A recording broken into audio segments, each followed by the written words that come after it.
Hello student, कैसे आप लोग? उम्मीद करता आप लोग ठीक हो गया। आपका मेरे यूट्यूब चैनल संजीव ज्ञान गुरुकुल पर स्वागत है। आज मैं आपको क्लास 9 का गणित में निर्देशांक ज्यामिति का प्रश्नावली 3.1 का प्रश्न एक सॉल्व करके समझाऊंगा। इस क्वेश्चन को मैं आपको बहुत ही आसान है जीवन में स्टेप बाय स्टेप समझाऊंगा, ताकि आप सभी स्टूडेंट को इस प्रश्न का अच्छी प्रकार से समझ में आ जाए। ठीक है, और यदि यह वीडियो आपको पसंद आए तो प्लीज मेरे वीडियो को लाइक शेयर कर दीजिएगा, और यदि आप वीडियो में नए हैं तो सब्सक्राइब बटन प्रेस कर बेल आइकन प्रेस कर ऑल पर क्लिक कर दीजिएगा, ताकि हमारी हर पहले आने वाली वीडियो को नोटिफिकेशन आपको समय समय पर मिलती रहे। ठीक है, प्रश्न एक सॉल्व करने से पहले मैं आपको एक बात कही दूँ कि इस वीडियो का पूरा अंतर देखिएगा, बीच में कभी स्किप मत कीजिएगा, नहीं तो आपको वीडियो में प्रश्न का अच्छी प्रकार से समझ भी नहीं आएगा। ठीक है, और प्रश्न एक सॉल्व करने से पहले मैं आपको एक बात कह दूं कि यह जो आपका चैप्टर निर्देशांक ज्यामिति, यह आपका चैप्टर बहुत ही ज्यादा इंपॉर्टेंट है आपके लिए। ठीक है, आप बहुत ही सिंपल चैप्टर भी है, बहुत ही आसान है। ठीक है, क्योंकि आपको क्लास 9 के साथ साथ आपको क्लास 10 पे भी पढ़ना है। ठीक है, और क्लास 11 और 12 में भी पढ़ना है, लेकिन वहाँ में 3D पढ़ना है। लेकिन इस वीडियो में हम लोग क्या पढ़ेंगे? 2D। मैं 9 10 को 2D पढ़ना है। ठीक है, और 2D यानी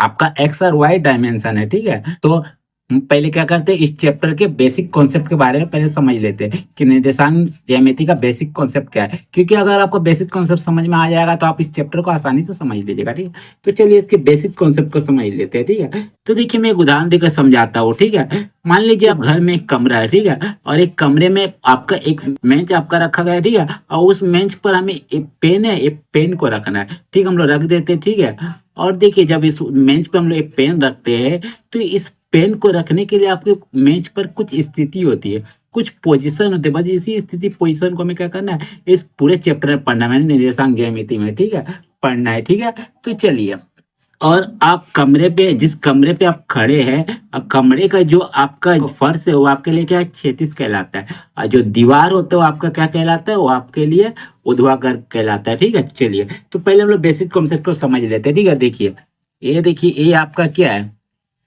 देखिए ये जो मैंने एक क्या कर दिया, क्षैतिज रेखा खींच लिया। ठीक है, क्षैतिज रेखा और एक ऊर्ध्वाधर रेखा को मैंने क्या कर लिया? खींच लिया। ठीक है, चलिए देख लीजिए। ठीक है, खींच लिया।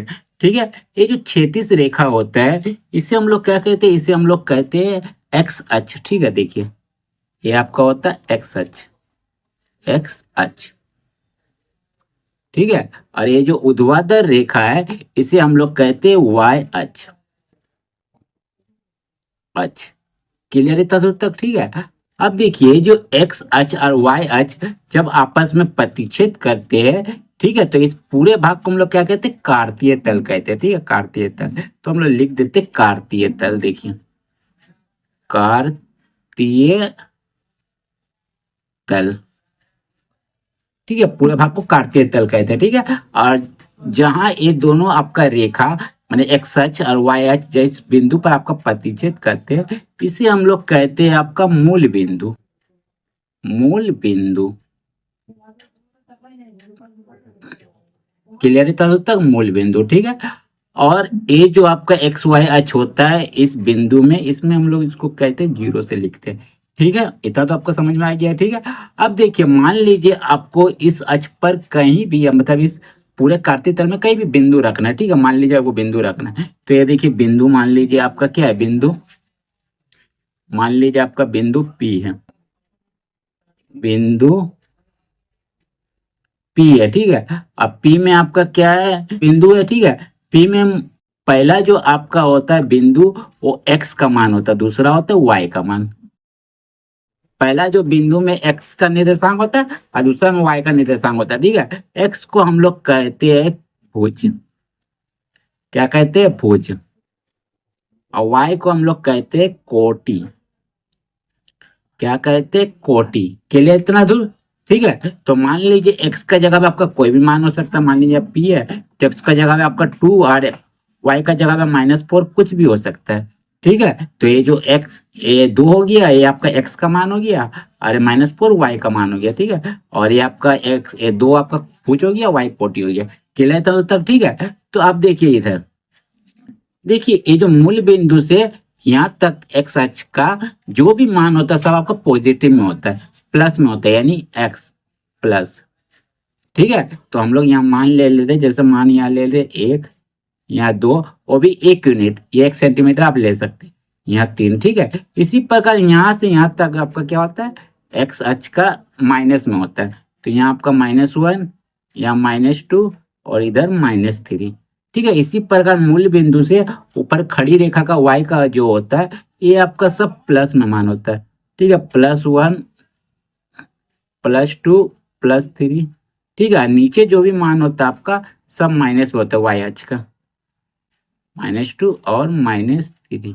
क्लियर था उत्तर? ठीक है, ये तो आपका हो गया मान, मैंने संख्या रखा गया। ठीक है, एक्स अक्ष का और वाई अक्ष का। ठीक है, अब देखिए ये जो पूरा कार्तीय तल में है, ये जो ये चारों भाग है, ये आपका क्या कहलाता है? चतुर्थांश कहलाता है। ठीक है, तो ये आपका पहला चतुर्थांश होता है, प्रथम चतुर्थांश, चतुर्थांश। ये आपका होता है द्वितीय चतुर्थांश, द्वितीय चतुर्थांश, चतुर्थांश। ठीक है, ये होता है आपका तृतीय चतुर्थांश, तृतीय चतुर्थांश। ठीक है, ये होता है आपका चतुर्थ चतुर्थांश, चतुर्थांश। क्लियर होता है दूर तक? अब इस चारों चतुर्थांश का चिन्ह परिपाटी होता है, क्या होता है? देखिए ये प्लस है, यहाँ भी प्लस है, तो इसका होता है प्लस कोमा प्लस। मैंने प्रथम चतुर्थांश में दोनों प्लस में रहेगा मान संख्या। दूसरा चतुर्थांश में पहले एक्स का लिखता है इसीलिए माइनस, और फिर प्लस वाई का। ठीक है, तीसरा चतुर्थांश में आपका माइनस और माइनस होता है, और चौथा चतुर्थांश में पहले एक्स का प्लस फिर वाई का माइनस, ये आपका होता है। ठीक है, इसी के अनुसार हम लोग क्या कहते हैं? संख्या रखते हैं। ठीक है, तब आपको समझ में आई है? चलिए, तब समझ में आ गया तो हम लोग सवाल सोल्व करते हैं। ठीक है, तो देखिए पहला प्रश्न कहाँ कहाँ है। ठीक है, देखिए देखिए पहले प्रश्न में आपका बोला गया है एक अन्य व्यक्ति को आप अपने अध्यक्ष मंच पर रखे टेबल लैंप की स्थिति किस प्रकार बताएंगे। ठीक है, हमें क्या करना है? अध्ययन मंच है, ठीक है, उस पर एक टेबल लैंप रखा गया है, उसकी स्थिति क्या करना है? हमें एक अन्य व्यक्ति को बताना है, एक दूसरे व्यक्ति को बताना है, और आप किस प्रकार बताएंगे ये इस प्रश्न का आंसर हो जाएगा। ठीक है, आप किस प्रकार उसको बता सकते हैं। ठीक है, तो चलिए हमने क्या किया, एक अध्ययन मंच देखिए बना लिया। ठीक है, देखिए ये आपका एक अध्ययन मंच है, ठीक है, जिस पर एक लैंप रखा गया है। ठीक है, और इस लैंप का मान लीजिए बिंदु को हम लोग पी ले लेते हैं।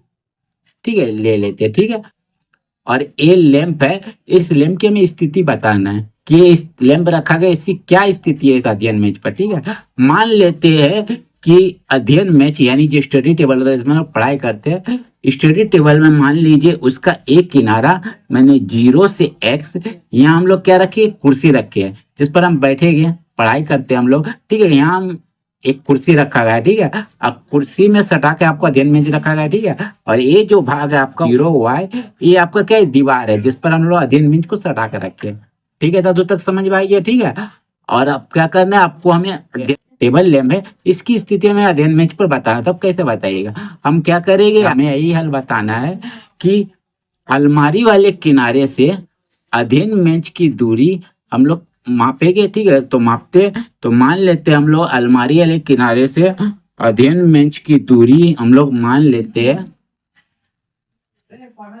देखिए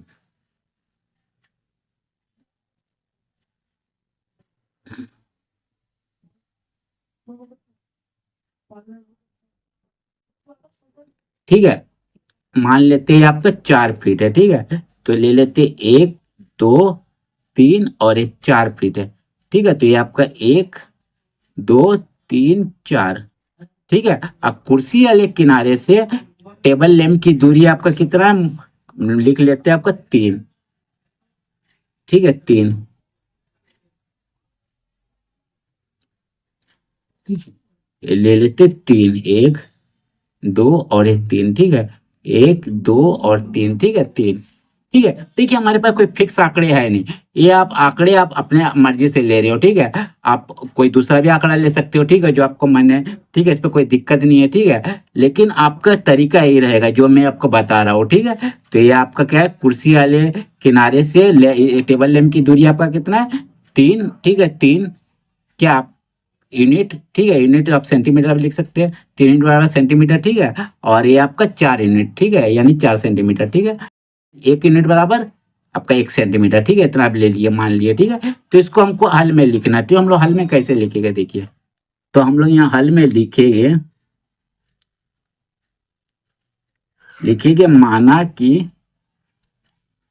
माना कि पी टेबल लैंप है, ठीक है, लैंप है, ठीक है। और ओ एक्स, ओ एक्स तथा ओ वाई अध्ययन मंच के दो किनारे हैं, अध्ययन मंच के, अध्ययन मंच के दो किनारे हैं, किनारे है, किनारे है, ठीक है। और आपका ओ वाई से टेबल लैंप की दूरी, ओ वाई से टेबल लैंप की दूरी बराबर आपका कितना है, 4 सेंटीमीटर, ठीक है। और ओ एक्स से टेबल लैंप की दूरी आपका कितना है, दूरी बराबर आपका है 3 सेंटीमीटर है, ठीक है। ये आपका हो गया, ठीक है। तो आपका अध्ययन मंच पर रखे टेबल लैंप की स्थिति के लिए आपका निर्देशांक क्या आ जाएगा, लिख दीजिए। अतः अध्ययन मंच पर रखे टेबल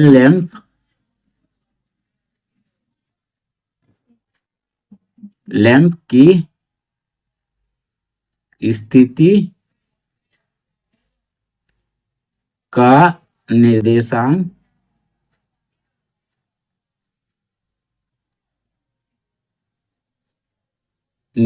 आपका क्या हो जाएगा, निर्देशांक आपका क्या हो जाएगा। पहले हम लोग एक्स का लिखते हैं, ठीक है। देखिए एक्स अच्छा, ये वाई अच्छा, ठीक है। तो एक्स का अक्ष का देखिए क्या आपका 4 सेंटीमीटर, तो 4 लिखेंगे एक्स का। और इसका कितना है वाई का, देखिए अलमारी वाला वाई है तो इसका लिखेंगे 3, ठीक है। 4,3 है, ठीक है। ये इसका आंसर हो जाएगा, ठीक है। और एक लाइन हमें लिख देना है कि इसका जो मापन आपने किया था कैसे किया था, लिखिएगा मापन, मापन की इकाई,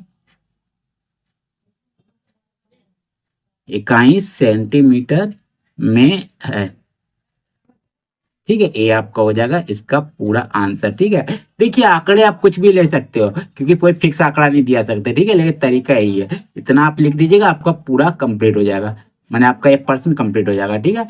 तो आपको उम्मीद करते हैं 1% पसंद आया होगा, ठीक है। यदि आपको मेरा वीडियो पसंद आया है तो प्लीज़ मेरे वीडियो को लाइक से सब्सक्राइब कर दीजिएगा। और यदि आपको वीडियो समझने में कोई कष्ट हो तो मुझे कमेंट कर सकते हैं। यदि आपने इसे पिछले अध्याय का वीडियो नहीं देखा है तो आप मेरे डिस्क्रिप्शन के प्लेलिस्ट पर जाकर देख सकते हैं, ठीक है। तो फिर मिलते हैं एक नए वीडियो के साथ, धन्यवाद।